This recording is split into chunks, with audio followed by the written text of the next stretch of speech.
without having a clue of what it means and how it comes. So some are in the church, probably in the church this morning, coming with everything they can come with all good shoe, good dressing. Ask them, what is inside? Some of them say, well, somebody came some years ago and that came on something. Who is that person? There, the Bible says Jesus. Who is he to you? There's always going to be a personal what? Intimacy, knowledge of God. Some people know God as God of Pastor Loba, God of Apostle, God of Babadebo, God of Umuyi. But what about you? Hallelujah. God of Abraham. What about you? The same way he created Abraham, the same way he created you. He did not take special time to create Abraham. He took the same time, the same hour, the same moment, the same minute, the same chemistry to create you. So God of Abraham is your God. You can stand up in the jungle of that and say, God of Kules Verisima. Call it by your name. You personalize yourself with God. Are you listening? So it all started. God that has no beginning. We never knew how it transpired in heaven. Genesis made us to know that he came here, a being beyond human comprehension. A being who has no origin, who was, is, and ever shall be, came down here in Genesis chapter 1 verse 1. That's all we know. That's the beginning of introduction of God. He said he came in the beginning of all beginning. God! Somebody would have asked, who is this God? Where is he coming from? But the Bible wanted us to know that there is a force behind everything that man can lay his hand on, his hand can think about, is God. No theologian can define God accurately. He is God who cannot be defined. You know when you can define something, then you know the end of the thing. You know the beginning of the thing. You know the purpose of the thing. But God cannot be defined. Hallelujah. Hallelujah. But he wanted us to know how he started everything. How you came into existence. How you were made. He wanted you to know your chemistry. And everything that we can see. I'm going somewhere this morning.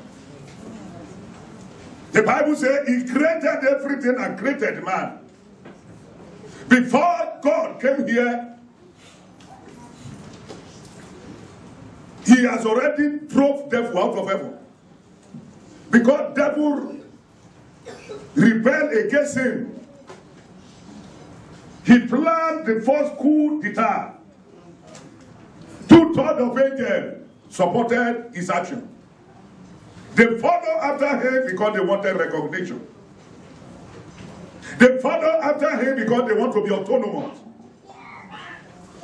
They are forsaking their maker and their God because they needed to be socialized. They wanted to know. They wanted to do things without any accountability to anybody. And when you read the book of Ezekiel, the devil said, I will establish my throne above the Most High, and I will be the Most High. And the battle started way back before Genesis chapter 1. And God, because He is maker, He has authority in His domain and in His kingdom. He drove devil out with the angel that supported His mission. And the Bible says some of the angels are chained down in abyss. Some are in the river Euphrates. If they are allowed to live on this planet, this world will not remain. Hear me? The Bible now says the angel that does not keep their habitation, they were chained down unto the day of judgment. Now, what happened? And God, after He had drove devil out of hell, of heaven, and when devil was driven out of heaven, there was no hand. And the devil was sitting in the second heaven, well organized with thousands or millions of fallen angels that are called demons. They took their place in the second heaven. The realm of the spirit that eyes cannot see.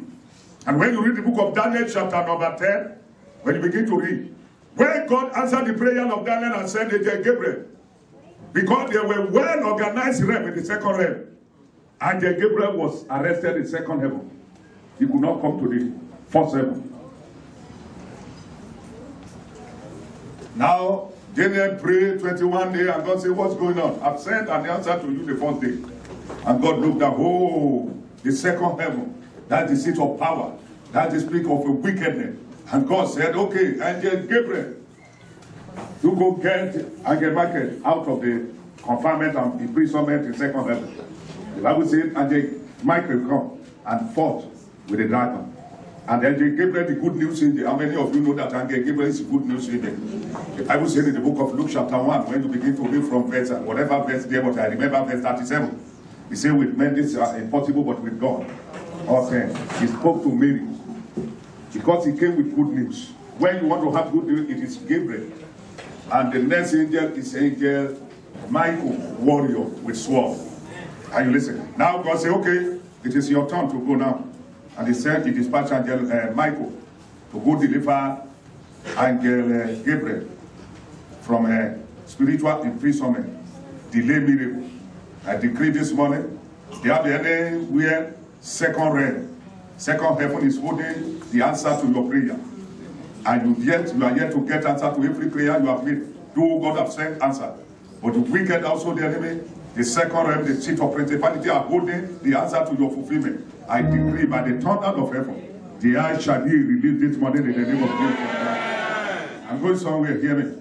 Just taking a page so that you have a basic understanding of the scripture and God and how is that came. Here it comes. Now God now created everything. Then he set a man in place.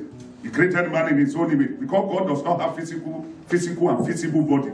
Then he needed somebody to rule on his behalf. To have body to rule. Then he said, let us make man in our own image. The difference between us and man is that they will have body, but we do not have body. Then they will have body, they will enjoy what we have created. So they will represent me on the earth. I can't live here. My throne is in heaven. Now, God now decided to have his ambassador. Who you are, who I am. His ambassador to represent him on the earth. Now he breathed into ordinary dust of the earth. Hear me, mommy and daddy. Before the man was created, there was no ground, no earth, no dust. It was all for what? Water. And God said, let the earth come. Because God wanted to create, he said, let the earth come. And the earth came out by the word of his mouth. God's word has a creative power. He can create in the midst of the voice. He said, let there be earth. And the Bible said the earth came up. And God started creating. God began to create. He asked animal to get out of the ground. He bring the wild animal, the lion, the beasts of the earth. He spoke to the earth, produce them, bring them out. Bring them out. They cannot be like a man. They are just, are you listening to me? They don't have what man had. Then they came out, the lion, the bear, whatever animal you can think of, the fowl, they came out of the door. They have the same particle as the dust of the earth, but there's difference between the animal. And God said, okay, let us pray. We want to create something different. Let us form man out of the door, but it does not reveal that man, when God formed man out of the door, he does not have soul. That's why animal does not have soul. Now God said, I want to give this one soul. Soul in a man is a gift that makes man to do what? To relate with God. Animal cannot relate with God. He doesn't have soul. It is human being that God gave the power to relate with him. And God said, okay, despite the fact that the animal come out of the ground, that a woman may come out of the ground, I'm going to make a distinction. I'm going to make it different. I need this one to relate with me. And the Bible says he breathed into the nostril of the dove the breath of relationship, the breath of life, the breath of oneness with God. The Bible says man become a living soul. Now man become a living soul, and God came and said, okay, I want to place you on the land that I've created. The Bible says he formed a garden like, that is, he created a new world and placed a man there. He said, take care of it, subdue it, rule over it, replenish on it, multiply on it. Don't forget, the devil had been sent out of heaven way long before the creation, and he took his place in second heaven. Now when he saw that God loved men, and God created something to take his place, Because God created man to replace Satan. Now he said, okay, I'm going to fight against this creation. And he came into the garden. How he came, why would God allow him? The Bible did not tell us, I will rest my case there. Then he came into the garden. Then he looked at the creation of God. He did not trouble the animal. He did not trouble any other thing. He now troubled what God breathed his breath into. He now said, okay, if this is the crown of your creature, and this is what you created to replace me, then I have issue with them. Then he came. Then he said, hey, we all ready. Look at the man. Look at the woman. He says, did God tell you? He knew God told them. He was trying to have a case with them and put them into confusion and deceive them. He said, did he tell you? And the woman said, well, actually what he said is that we can eat all, but only one. He said, don't you know that God is so selfish? How will he ask you not to eat? He knows that when you eat, you will be wise. You will be knowledgeable. You will be socialized. Many people are looking for social. Some people drop their Christian value because they want to be approved by men. Because they want to belong to some kind of group. They want to, some people would have been hot for God, but because how can they hear that me, I am the choir in the church. Me that they know in a rock. Yes, the one thing I thought today, he said rock. Somebody is saying food for rock. They put the rock. Then I begin to look at the rock. It's a kind of musical player outside of that. You want to be popular with rock. You want to be popular. And how can rock hear that I'm a choir in the church? Hallelujah. Hallelujah. How can hallelujah. I don't know who is outside. How can they know that I'm an evangelist? Will I belong to them? Will I be able to relate with them again? Some of us are dropping our Christian value and value because we want to belong to some people who live outside. Hallelujah. Amen. Are they the one who created you? You are disappointing your maker and you are pleasing man. Hallelujah. Man will always leave you any time. He can leave you when you are least expecting him or her to leave you. We have seen husband after eating on the table, or wife after eating on the table, they have divorce paper under the food. Yeah, they put the money by eating together, honey. By the time they finish the man pack, what is this paper? Where is a divorce paper? That's how far man can go. But God cannot let you down. He cannot lie to me. He cannot lie to me. The Lion of Judah, he cannot lie to me. The Lion of Judah, he cannot lie to me. The Bible says when your mother and your father forsake you, then he is your maker. There is no way he can leave you on that.